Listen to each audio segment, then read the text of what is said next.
अस्सलाम वालेकुम नाज़रीन, आप आयर की न्यूज़ देख रहे हैं। मैं हूँ कायनात मीर। आयर के स्पेशल वीलॉग के साथ मैं हाजिर हूँ। नाज़रीन, इमरान रियाज खान ने अपने वीलॉग के आगाज में लिबनान की सूरत हाल पर गुफ्तगू की और कहा कि मेरे खिलाफ प्रोपेगेंडा किया जा रहा था। शायद इन लोगों को अंग्रेजी समझ ही नहीं आती, इसलिए इनको लगता है कि इसराइली अखबार ने मेरे हक में लिखा है। हालांकि सूरत हाल ये थी कि लबनान में सूरत हाल बड़ी कशीदा है। इसराइली फोर्सेस ने वहाँ पे बड़ी वहशियाना बमबारी की है और अब तक की जो इतलात आ रही हैं, लबनान में इसराइल की बमबारी के बाद ख़वातीन और बच्चों समेत 274 अफराद जो है वो शहीद हो गए हैं। लगभग 800 के करीब लोग ज़ख्मी हुए हैं और लबनान के जनूबी और मशरक़ी इलाकों में इसराइली फ़ौज ने अंधाधुंध जो है वो बम्बारमेंट की है और उसमें मासूम शहरियों को निशाना बनाया गया है। वजारत सेहत जो है लबनान की, उसने इस बात की तस्दीक की है कि कम से कम 274 अफराद शहीद हो गए हैं, जिनमें बहुत बड़ी तादाद ख़वातीन की भी है और बच्चों की भी है और ज़्यादा तादाद उन्हीं की है। जबकि 800 के करीब लोग ज़ख्मी हैं और दर्जनों की हालत ऐसी है जो बहुत ज़्यादा ख़तरे में है। और ये बड़ी खौफनाक बम्बारमेंट है। दुनिया को इस पर अपना रोल प्ले करना पड़ेगा, पाकिस्तान को, पूरे आलम इस्लाम को, दुनिया के बाकी ममालिक को, यूरोपीय यूनियन को, सबको मिलकर इसके बारे में बात करनी पड़ेगी। अक़वाम मुत्तहिदा क्या, क्योंकि अभी ये सेशन भी हो रहा है और वहाँ पे पाकिस्तानी वज़ीर आज़म समेत दुनिया भर के जो लीडर हैं वो आ रहे हैं। मेरे ख्याल में इसराइल को वार्न करना चाहिए और इस किस्म की ब्रूटैलिटी को रोकना चाहिए। मशरिक़ वस्ता जो है वो एक जंग की तरफ बढ़ रहा है और इस तरह की जंग न सिर्फ खित्ते के मफाद में नहीं होगी बल्कि पूरी दुनिया के लिए ख़तरा बन सकती है। और वैसे भी जो मज़ालिम फ़लस्तीनियों के ऊपर हुए हैं, जिस तरह के मज़ालिम वहाँ पे गज़ा में हुए हैं, उनकी तो दुनिया में कहीं कोई मिसाल नहीं मिलती। पूरी दुनिया के अंदर उसके ख़िलाफ़ आवाज़ उठाई गई है और अब वक्त आ गया है कि सारे ममालिक मिलकर इसराइल को रोकें और इस जंग को बंद करें। इमरान खान साहब ने भी इस पर अपना स्टेटमेंट दिया है और क्योंकि इमरान खान साहब के हवाले से एक प्रोपेगेंडा किया जा रहा था इसराइल को लेकर, इमरान खान ने कहा कि इसराइल के हवाले से मेरा मौक़िफ़ आज भी वही है जो पहले था कि फ़लस्तीन में लोगों की नस्लकुशी की जा रही है। इसराइली आर्टिकल में मेरी तारीफ़ की गई है। लगता है इन लोगों को अंग्रेज़ी समझ नहीं आती। अडियाला जेल में इमरान खान साहब बातचीत कर रहे थे तो उन्होंने कहा कि कल से प्रोपेगेंडा जारी है और इसराइली अखबार का हवाला दिया जा रहा है कि मैं इसराइल से ताल्लुकात का सबसे बड़ा हामी हूँ। आर्टिकल में मेरी तारीफ़ की गई है। लगता है इन लोगों को अंग्रेज़ी समझ नहीं आती। इन्हें यह समझ नहीं आती कि इसराइली अखबार बातचीत के हवाले से बात कर रहा है। अखबार ने मुस्लिम उम्मा और मगरबी ममालिक में मेरी साख के हवाले से बातचीत की है। फिर इमरान खान साहब ने कहा कि इसराइल के हवाले से मेरा मौक़िफ़ आज भी वही है कि फ़लस्तीन में लोगों की नस्लकुशी की जा रही है। पहले सीज़ फायर किया जाए फिर ही बातचीत हो सकती है। पहले 2 रियासती हल की जानिब जाए फिर ही बातचीत होगी। इमरान खान तो पहले भी ये कहते थे कि जब तक फ़लस्तीनियों को उनका हक़ नहीं मिलता हम इसराइल को तस्लीम नहीं कर सकते। आज भी वो उसी बात पर खड़े हैं। इमरान खान ने कहा कि शहबाज शरीफ का बयान आया कि अच्छे बच्चे बनो, मिलकर रहो ताकि मुल्क तरक्की करे। शहबाज शरीफ सुन लो, अमन इंसाफ से आता है, मगर जहाँ इलेक्शन में डाका मारा गया और 9 मई के वाक़यात में कारकुनों को जेल में डाला गया और कोई तहकीकात ही नहीं हो रही। जब तक इंसाफ नहीं होगा मुल्क में अमन नहीं होगा। आप जो तरामीम करने जा रहे हैं इनसे क्या अमन आएगा? उन्होंने कहा कि चीफ जस्टिस और चीफ इलेक्शन कमिश्नर अंपायर्स भी हैं और ओपनर बल्लेबाज भी। थर्ड अंपायर इनकी टीम का कप्तान है, वो पीछे बैठकर सब चला रहा है और आप उन्हें तौसीह दे रहे हैं। इलेक्शन फ्रॉड ना खुले, 9 मई की सीसीटीवी फुटेज सामने ना आए, ये इन लोगों को तहफ़्फ़ुज़ दे रहे हैं। इमरान खान का कहना था कि थर्ड अंपायर का किरदार यह है कि पीटीआई को मैच ही ना खेलने दिया जाए। अंपायर तो इंसाफ करते हैं। याया खान ने भी वही किया था जो आज ये कर रहे हैं। ये टोला इलेक्शन फ्रॉड छुपाने के लिए माशरे और जमहूरियत की तबाही कर रहा है। आमदन ना बढ़ने से कर्ज बढ़ रहा है, कोई सरमायाकारी करने को तैयार नहीं, लोग मुल्क छोड़कर जा रहे हैं। इमरान खान ने कहा कि याया खान पार्ट 2 की हुकूमत है। पाकिस्तान की तारीख में हमारे जितने जलसे किसी ने नहीं किए, जितने हमने किए उतने किसी ने नहीं किए। लाहौर में जलसे से एक दिन कबल इजाज़त दी गई, फिर कंटेनर लगा दिए गए। हमारे जलसों में लोग पैदल चलकर आते हैं, हम कीमे वाले नान नहीं खिलाते। जलसे से पहले पाकिस्तान तहरीक इंसाफ के 500 लोगों को नज़रबंद करने के अहकामात जारी किए गए। गर्मियों की शाम का जलसा होता है और ये कहते हैं कि 6 बजे जलसा ख़त्म कर दो, यानी गर्मियों में दोपहर को जलसा कैसे हो सकता है? इमरान खान ने कहा कि दाद देता हूँ तमाम तर रुकावटों के बावजूद जलसा किया गया। लाहौर हाई कोर्ट को बुनियादी हुकूक की खिलाफ वर्जियाँ नज़र नहीं आती। पार्टी को कह दिया है कि अगले हफ्ते को हम रावलपिंडी में जलसा करेंगे। पार्टी को कहता हूँ कि जलसे के लिए हाई कोर्ट से रुजू करें, अगर हमें जलसे की इजाज़त ना मिली तो एहतजाज करेंगे। इमरान खान ने खबरदार किया कि ये लोग अदलिया को ख़त्म करके गैर एलानिया मार्शल लॉ लगाना चाहते हैं। ये वो तरामीम करने लगे हैं जो किसी आमिर ने भी नहीं की। हम इन तरामीम के खिलाफ स्ट्रीट मूवमेंट शुरू करेंगे, ये जनाब इमरान खान साहब ने कहा। ये उनका स्टेटमेंट है। लेकिन अब आ जाए असल इशू की तरफ। हुकूमत के लिए बहुत सारी मुश्किलात बढ़ गई हैं सुप्रीम कोर्ट ऑफ पाकिस्तान के तफसीली फैसले के बाद, क्योंकि फैसला जैसे जैसे हम पढ़ रहे हैं, जैसे जैसे उसमें चीज़ें देख रहे हैं, तो बहुत सारी चीज़ें सामने आई। 70 दफात का ये फैसला है, लगभग 120 से ज़ायद इसके पैराग्राफ हैं। और इस फैसले में अगर मैं ये कहूँ कि आधे सफ़हात तकरीबन, यानी 30 से ज़ायद सफ़हात जो हैं वो तो इलेक्शन कमीशन ऑफ पाकिस्तान के रोल के ऊपर ही है। यानी वो इलेक्शन कमीशन ऑफ पाकिस्तान के ऊपर पूरी एक चार्जशीट है। इलेक्शन कमीशन ऑफ पाकिस्तान के पास एक रूल है, यानी ये होता ये है, रूल इसको कहते हैं कि आप एक्ट और कानून बनाते हैं और उसके तहत इदारे अपने इदारे को चलाने के लिए रूल्स बनाते हैं। तो वहाँ पे एक रूल है, रूल 94। ये जी रूल है जिसके तहत इलेक्शन कमीशन ऑफ पाकिस्तान सीटें देता है, मखसूस नशिस्तें। इसी रूल के तहत उन्होंने मखसूस नशिस्तें दे दी थी हुकूमती इत्तेहाद को, हुकूमती जमातों को दे दी थी और पाकिस्तान तहरीक इंसाफ की सीटें छीन ली थी। इस रूल का इस्तेमाल किया गया था। अभी आपके जितने भी स्पीकर हैं सूबाई असम्बली के, कौमी असम्बली के, इन्होंने जो इलेक्शन कमीशन को लेटर लिखा, हुक्मरान इत्तेहाद के जो स्पीकर हैं या सादिक साहब या यहाँ पे पंजाब के अंदर मलिक अहमद खान, तो इन्होंने जो खत लिखा तो इन्होंने इसी चीज़ का हवाला दिया और रूल 94 के तहत ही इलेक्शन कमीशन ने करना था।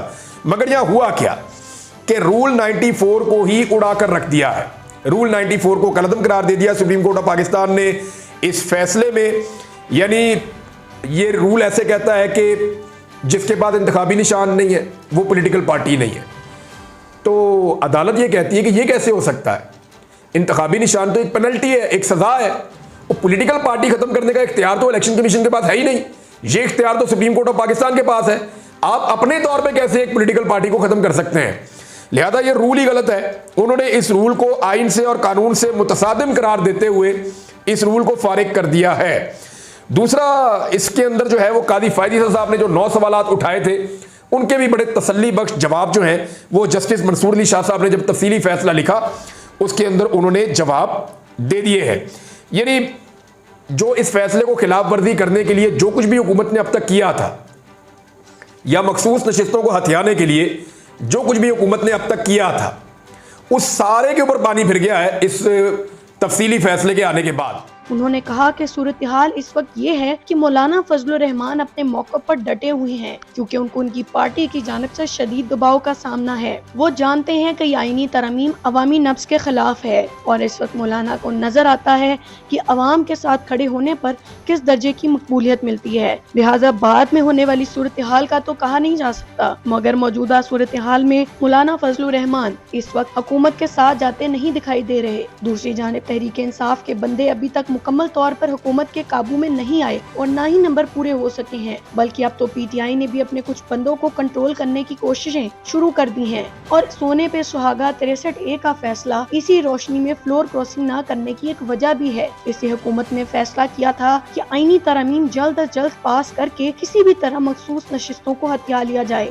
ताकि काजी फायजीसा को एक्सटेंशन देकर हुकूमत बचाई जा सके, मगर फिल वक्त ऐसा न हो सका। हुकूमत ने अपनी तरफ से भरपूर कोशिशें की मगर आईनी तरमीम में रुकावट के बाद ये मामला लटक गया है। इस पर मजीद बात करते हुए इमरान रियाज ने बताया कि मुबैना तौर पे बहुत सारे लोग ये दावा करते हैं कि अगले चीफ जस्टिस के लिए जस्टिस अमीनुद्दीन खान साहब का एक बड़ा नाम हुकूमत के अंदर या हुकूमती कैंपों में मकबूल है कि उनको वो चीफ जस्टिस बनाना चाहते हैं। ये वही जज हैं जिनको जस्टिस मुनीब अख्तर को निकालने के बाद इनको शामिल किया गया है प्रैक्टिस एंड प्रोसीजर कमेटी के अंदर। नाज़रीन, दूसरा बड़ा जो अहम मामला है उस पर जस्टिस मंसूर अली शाह साहब डट गए हैं और उन्होंने अपनी इदारा जाती आमरीत के खिलाफ आवाज़ बुलंद कर दी है। उन्होंने एक लेटर लिखा जिसमें 8 नुकात हैं। वो लेटर सामने आ चुका है, उसकी बड़ी टेक्निकल लैंग्वेज है, लेकिन जो बातें वो कर रहे हैं वो मैं आपको बता देता हूँ। और उन्होंने सेक्रेटरी को खत लिखा, सुप्रीम कोर्ट ऑफ पाकिस्तान के सेक्रेटरी को खत लिखा और उनको ये कहा कि इसको ये कमेटी के अंदर आपने भेजना है और इसको कमेटी के मिनट्स का हिस्सा बनाना है, ये रिकॉर्ड का हिस्सा रहना चाहिए। और इसकी कॉपियां जो है वो बाकी जजेस के पास भी आ गई हैं और अब खत के बारे में मीडिया को भी पता है कि इस खत में क्या था। तो ये 8 इसके अंदर नुक्ते थे। जो बुनियादी चीज़ है वो ये है कि जस्टिस मंसूर अली शाह साहब ने खत में तरमीमी ऑर्डिनेंस पर तहफ़्फ़ुज़ात का इजहार किया और कहा कि ऑर्डिनेंस इजरा के चंद ही घंटों बाद प्रैक्टिस एंड प्रोसीजर कमेटी की दोबारा तश्कील कर दी गई। तरमीमी ऑर्डिनेंस आने के बाद भी सीनियर तरीन जजेस को कमेटी इजलास में शिरकत करनी चाहिए थी। खत में कहा गया कि कोई वजह बताए बगैर जस्टिस मुनीब अख्तर को कमेटी से हटा दिया गया और जस्टिस मुनीब अख्तर को कमेटी से हटाने की वजूहात भी नहीं बताई गई। अपनी मर्जी का मेंबर कमेटी में शामिल करके मन मर्जी की गई, जो गैर जमहूरी रवैया और वन मैन शो है। खत में उनका कहना था कि चीफ जस्टिस की जात में इंतजामी मामलात का इर्तकाज गैर जमहूरी और अदालती शफाफियत के उसूलों के बरक्स है। जस्टिस मंसूर अली शाह साहब ने कमेटी में वापसी की 3 शराइत रखी हैं। ये तीनों शर्तें आपने याद रखनी है। और उन्होंने खत में कहा कि जब तक फुल कोर्ट इस ऑर्डिनेंस की आईनी हैसियत का जायजा नहीं ले लेती, कमेटी में नहीं बैठूंगा। यानी फुल कोर्ट इसका जायजा ले और इसके ऊपर फैसला दे, फिर मैं बैठूंगा। या जब तक फुल कोर्ट ऑर्डिनेंस के जरिए तरामीम पर अमल दरामद का फैसला नहीं करती, कमेटी में नहीं बैठूंगा। और तीसरा उन्होंने ये कहा, या फिर चीफ जस्टिस ऑफ पाकिस्तान अगर चाहते हैं कि मैं कमेटी में बैठूं तो फिर साबका कमेटी को बहाल कर दें और जस्टिस मुनीब अख्तर को शामिल कर दें कमेटी के अंदर, तो मैं इसमें बैठ जाऊंगा। खत में मुतालबा किया गया है कि सदारती ऑर्डिनेंस पर सुप्रीम कोर्ट का फुल कोर्ट बेंच बनाया जाए या इंतजामी साइट पर चैम्बर के अंदर फुल कोर्ट इजलास बुलाया जाए और वहां पे इसका फैसला कर लिया जाए। अब जस्टिस मंसूर अली शाह साहब चले गए थे, उन्होंने कल इसके अंदर शिरकत नहीं की, लेकिन 2 केसेस लगा दिए गए सुप्रीम कोर्ट ऑफ पाकिस्तान में, जिनमें से जो एक केस है वो लगाया गया है 63A का। ये जो 63A का केस है ना, ये कादी फायद ईसा साहब ने जुलाई में इसके बारे में बात की थी और जुलाई में उन्होंने एक बेंच भी प्रपोज किया था कादी फायद ईसा साहब ने। और वो जो बेंच था वो था जस्टिस मंसूर अली शाह साहब, जस्टिस मुनीब अख्तर साहब, जमाल खान मंदोखेल साहब, याया आफरीदी साहब और अमीनुद्दीन खान साहब। उस वक्त ये केस सुन लेना चाहिए था, लेकिन जस्टिस मुनीब अख्तर साहब ने और जस्टिस मंसूर अली शाह साहब ने कहा कि गर्मियों की छुट्टियां हैं, ये बड़े लंबे अरसे से पड़ा हुआ है, इसको गर्मियों की छुट्टियों के बाद लगा लेंगे। तो अब जब लगाया है काजी साहब ने, तो उन्होंने ये किया कि जस्टिस मंसूर अली शाह साहब की जगह पे खुद कमेटी के इस बेंच के सरबराह बन गए और याया अफरीदी साहब को भी इसमें से निकाल दिया गया, क्योंकि याया अफरीदी साहब के बारे में भी ये शुबा है कि वो उन 8 जजेस के साथ खड़े थे, तो वो यहां भी खड़े हो जाएंगे। तो ऐसी सूरत हाल में मजर आलम मियां खेल साहब को, जो एडहॉक जज हैं, जिन्हें इसलिए सुप्रीम कोर्ट में लाया गया था कि जरा केसेस ज्यादा हैं, बर्डन है, जरा बर्डन कम किया जाएगा, तो एडहॉक जज को इस आईनी नौइयत के अहम तरीन मसले में शामिल कर लिया है काजी फायद ईसा साहब ने। इस तरह उन्होंने अपना 5 रुकनी एक हम ख्याल बेंच बना लिया है और यहां से 63A के अंदर फैसला तब्दील करवाया जाएगा। ये वो आखिरी कार्ड है मखसूस नशिस्तों के तफसीली फैसले के आने के बाद, ये वो आखिरी कार्ड है जिसे इस्तेमाल किया जा सकता है। और इसके जरिए से वक्त ही बताएगा कि ये आखिरी कार्ड जो हुकूमत खेलने जा रही है, क्या ये कामयाब हो पाता है या नहीं, इसके बारे में तो वक्त ही बताएगा। दोस्तों, इमरान रियाज ने कहा कि सुप्रीम कोर्ट ने मखसूस नशिस्तों के हवाले से जो तफसीली फैसला जारी किया है वो जस्टिस मंसूर अली शाह ने लिखा है। कादी फायद ईसा साहब ने पूरे केस में ये कोशिश की कि लकीर का फकीर बनाया जाए सुप्रीम कोर्ट को, यानी अदालत अपने दिमाग से काम ना करे, हालातों वाक़यात को ना देखे, इंसाफ के तकाज़ों को ना देखे, सिर्फ ये देखे जो लिखा है उसके ऊपर अमल दरामद कर दें। तो यहाँ पे सुप्रीम कोर्ट ऑफ पाकिस्तान ने एक चीज़ तो ये बड़ी क्लियर की है कि जो आइन की तशरीह है उसको करने का तरीका ये नहीं है कि आप हरफ ब हरफ उसके ऊपर अमल करें। उसको करने का तरीका जो है वो आपने ये देखना होता है कि इंसाफ के तकाज़े पूरे हो रहे हैं या नहीं हो रहे, हालातों वाक़यात क्या है और किस तरह की सिचुएशन है और मुल्क के अंदर क्या चल रहा है। तो आपने इंसाफ देना होता है, आपने लकीर का फकीर नहीं बनना होता। यानी constitution is a living document. जो कॉन्स्टिट्यूशन है या आइन है उसके अंदर तो तरमीम भी हो सकती है और ये तो एक लिविंग डॉक्यूमेंट है। दुनिया के कई मुमालिक हैं जहां पे आइन लिखा हुआ है ही नहीं, वहां पे आइन तहरीरी तौर पे मौजूद नहीं है, वो कन्वेंशंस के ऊपर चलते हैं। तो दूसरी जो एक चीज़ और बड़ी क्लियर की गई वो ये की गई कि जो नुकसान हुआ किसी का भी, यानी इदारे जो थे, स्पेशली ये इलेक्शन कमीशन ऑफ पाकिस्तान के बारे में बात है कि इलेक्शन कमीशन की नाअहली की वजह से, उनकी नालायकी की वजह से या उनके गलतियों की वजह से या जो भी उन्होंने किया, इसको पाकिस्तान तहरीक इंसाफ तो इसको जुर्म करार देती है, वो तो कहते हैं आर्टिकल 6 लगना चाहिए। उसकी वजह से जब किसी को नुकसान हो जाएगा तो उसका अजाला भी इंसाफ का तकाजा है और इसी में पाकिस्तान तहरीक इंसाफ को सीटें वापस मिलती हैं। फिर एक सवाल उठाया जाता था कि पीटीआई जब आई नहीं केस का हिस्सा नहीं बनी, तो एक तो ये बात गलत है कि पीटीआई नहीं आई और केस का हिस्सा नहीं मिली, पीटीआई ने बाकायदा इसके अंदर दरखास्त दी थी। और दूसरा उसमें ये कहा कि जनाब वैसे भी जो सुन्नी इत्तेहाद कौंसिल है वो कौन थी, वो भी पाकिस्तान तहरीक इंसाफ ही थी और सबको पता है। उन्होंने कहा जी कि ये जो प्रोसीजरल चीजें हम ये नहीं देखेंगे, हम ये देखेंगे कि वोट किसको पड़ा है। वोट तो पड़ा पाकिस्तान तहरीक इंसाफ को, और जब पाकिस्तान तहरीक इंसाफ को वोट पड़ा है तो सीटें भी उनकी हैं और मखसूस नशिस्तें भी उनकी हैं।